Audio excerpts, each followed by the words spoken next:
गरीब छोटू की कहानी। मैं छुट्टी पर घर आ रहा था, तभी अचानक मैंने देखा कि कुछ लोग एक 12-13 साल के बच्चे को मार रहे थे। मैं उनके पास गया और बच्चे को उनसे छुड़ाकर उन लोगों से पीटने का कारण पूछा तो उन्होंने कहा कि इस बच्चे ने हमारी दुकान से बिस्किट चुराकर खाए हैं। मैंने दुकानदार को बिस्किट का 2 गुना दाम देकर बच्चे को उनसे अलग लाया।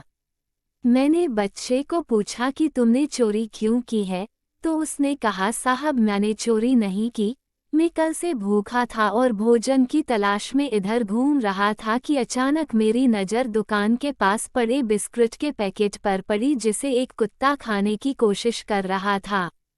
मैं कुत्ते से छीनकर बिस्किट खाने लगा तो इन लोगों ने देखा और मुझे मारने लगे। फिर मैंने उसका नाम पूछा तो वह बोला छोटू। मैंने उसके माता पिता के बारे में पूछा तो पता चला कि वह अनाथ है। वह काम की तलाश में भटक रहा है। मैं छोटू को अपने साथ अपने घर ले आया। मेरे घर में मेरी माँ ही थी क्योंकि बहनों की शादी हो चुकी थी और पिताजी कुछ वर्ष पहले ही गुजर चुके थे। छोटू के घर जाने से माँ को भी काम में राहत मिली। घर का छोटा मोटा काम अब छोटू कर लेता था। मेरी छुट्टियां समाप्त और मैं ड्यूटी पर गया और छोटू को बोलकर गया कि जब वो माँ का ख्याल अच्छे से रखे मैं वहाँ से रोज माँ व छोटू बात कर लेता। एक दिन माँ को अचानक दर्द हुआ तो छोटू ने माँ को डॉक्टर को दिखाया और जांच के बाद डॉक्टर ने छोटू से कहा कि उनकी दोनों किडनी खराब हो गई हैं।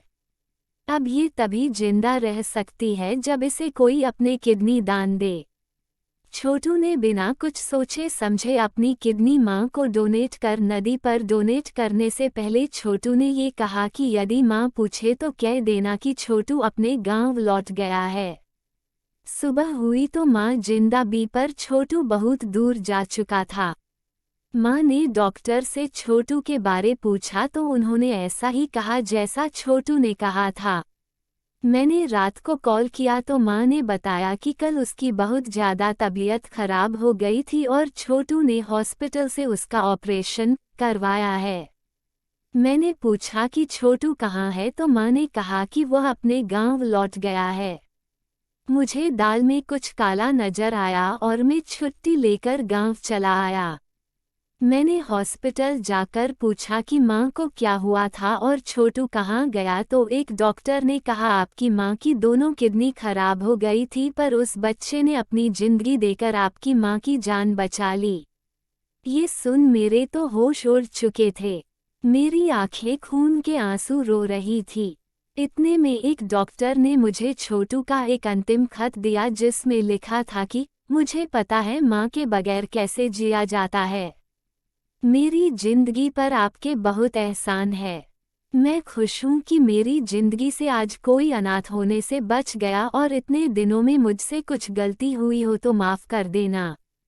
अलविदा। मेरे कपड़े आंसुओं से पूरे भीग चुके थे और मैं सोच रहा था कि उसका नाम ही छोट था। उसका काम तो बहुत बड़ा था। वीडियो अच्छी लगी हो तो चैनल को सब्सक्राइब व एक लाइक जरूर कर दें।